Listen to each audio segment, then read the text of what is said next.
ونقول لكم ازيكم يا جماعه، عاملين ايه؟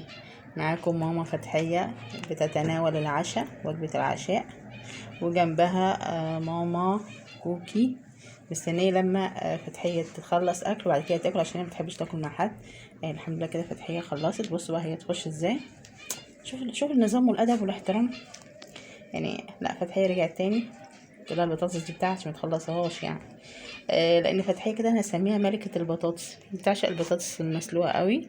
وما بتاكلش يعتبر غيرها يعني. لا بس ممكن يعني تاكل مثلا لحوم عادي واسماك، لكن هي اكتر حاجه بتحبها البطاطس. كل يا كوك، كل يا كوك، كملي اكل. فتحيه انت خلاص شبعتي يا فتحيه؟ فتحيه تشبعتي؟ ما شاء الله، زي ما انتم شايفين كده مستغلين السفره.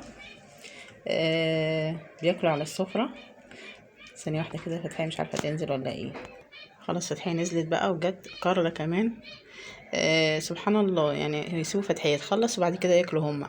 يعني والله فتحية غلبانة قوي، ما بتعملش حاجة يعني. دي بتتضرب من الست دي، من الولية دي بتتضرب، ومن دي كمان. بس دي نقول عشان هرمونات الحمل عندها مش منتظمة كده، وما بتطقش حد حواليها خالص، حتى والأطفال الصغيرة برضو بتضربهم.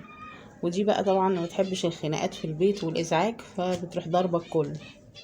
مش باين عليها صح؟ كوكي، كوكي بنت يا كوكي، هي مشغولة دلوقتي بتتعشى، والأولاد طبعا نايمين. تعالوا اوريكم نايمين فين بقى ونقفل سوا.